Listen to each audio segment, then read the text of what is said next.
finally, let's discover more about Russia, a country Cheryl is yet to visit. Simon Leeming is going to tell us all. So, Cheryl particularly wanted to visit Moscow and St. Petersburg, and I thought it might be fun to explore a river cruise. Now, hello, Simon. Hello there. I'm seriously keen to find out how that ship travels between these two major Russian cities. Is it actually possible to go on water the whole way? What's the distance? Well, it's about 1,100 miles, and absolutely it's definitely possible.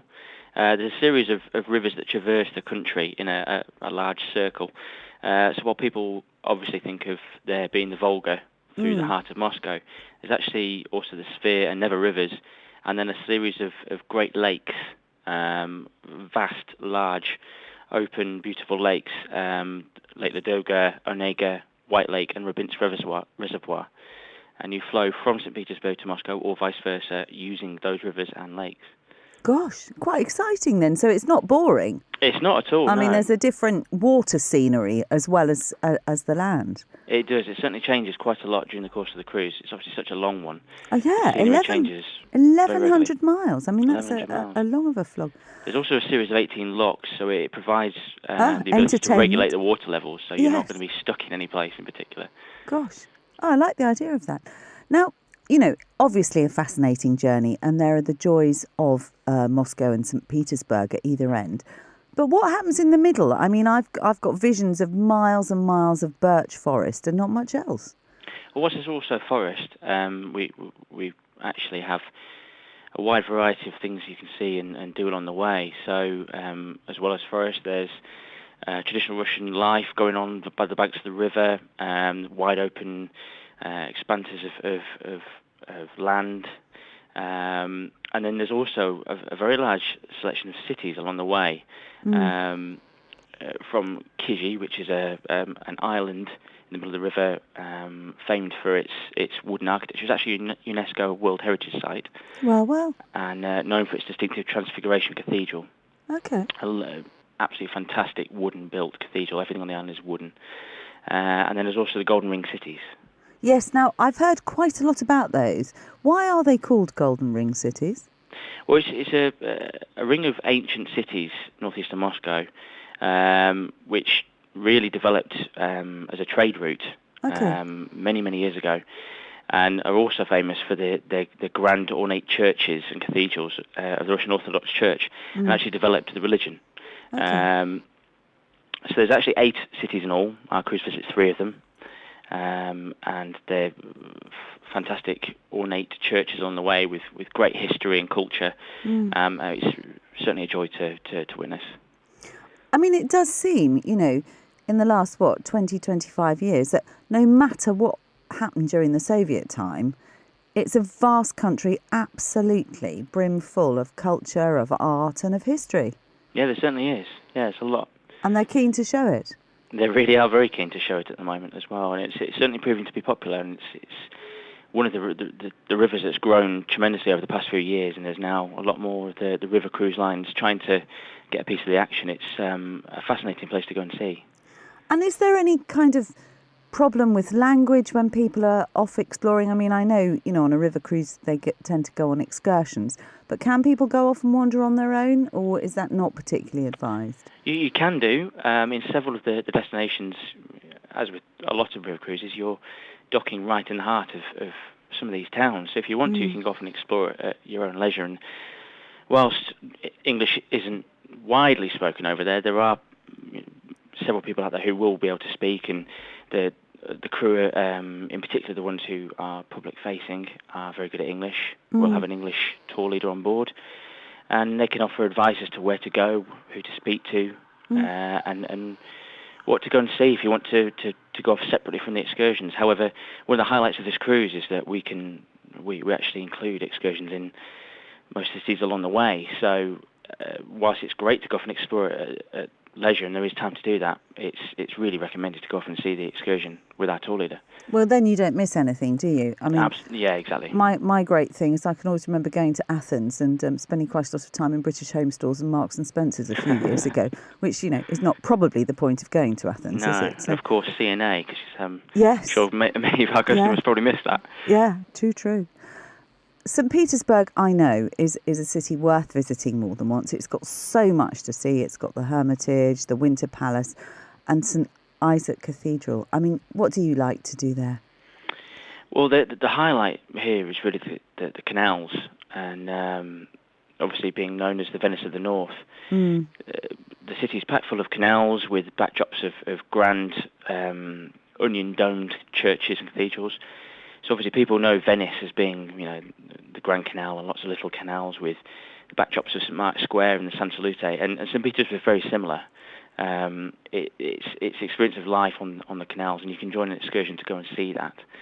But absolutely, it's packed full of things to do there, and there's several days on your cruise where you can go and explore, and the Peter and Paul fortress, the Church of the Resurrection, and as you mentioned there, the Winter Palace. Yeah, it always sounds so romantic, the Winter Palace. Absolutely. Yeah, it really does. People describe St. Petersburg as being extremely pretty as well. It really is. I think in particular, it's the churches that help it sing, because as well as having the grand onion domes, they're painted in fabulous colours, and especially when the sun's shining, it really shines off the gold that they tend to use on the churches. Yeah. And it is a beautiful city.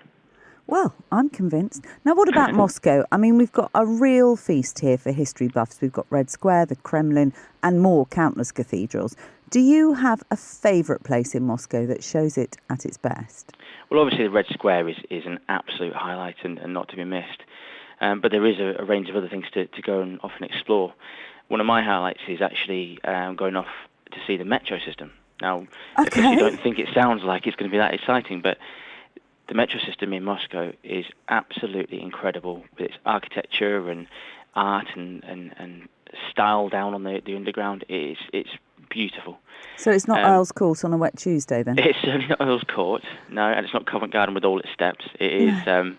It's a beautiful. So when was it built? Sort of at the turn of the century, last century? I believe so, yes. And they've put a lot of work in the last few years in particular to try and do it up and restore it to its former traditional glory. And in addition to that as well, I definitely recommend joining a nighttime excursion, because everyone's always known Moscow as being, somewhere you can go and visit Red Square during the daytime. But I think one of the highlights is actually going to see the city at nighttime. And presumably it's well lit up, is it? Really is well lit up, particularly Red Square and a lot of the other cathedrals that are dotted around the city. It's a beautiful place to be at night time, and a very different experience to the daytime as well. No, I can imagine. And of course it's a city that seems to be getting wealthier by the minute, doesn't it? With all the footballers and the oligarchs and the capitalism that's jumped out of the cupboard. So it really is, and it's a great place to go and do some shopping as well. I was going to say that. I've got girlfriends who love it for shopping.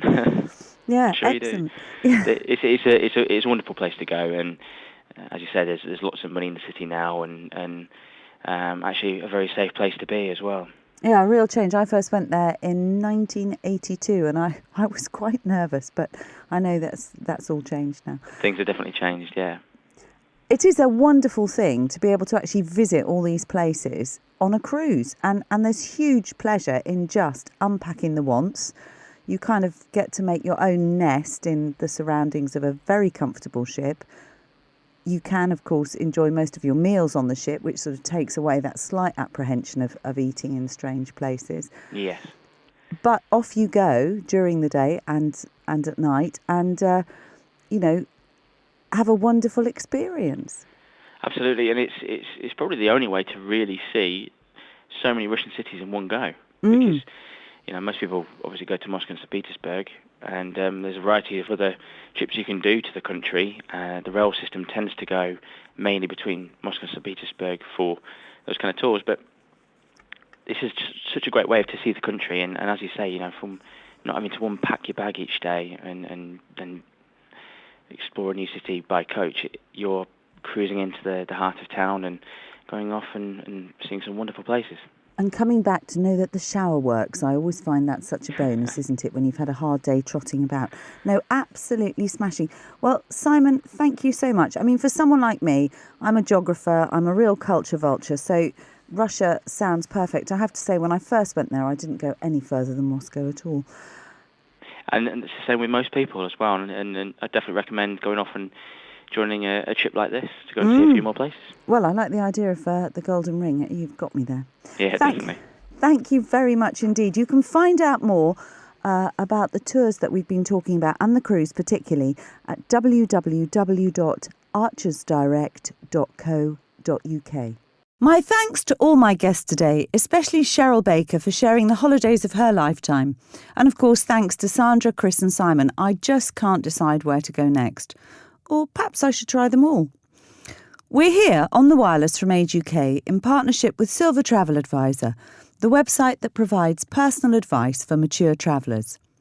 If you'd like to share your ideas or you've got a query, do contact us at service@silvertraveladvisor.com.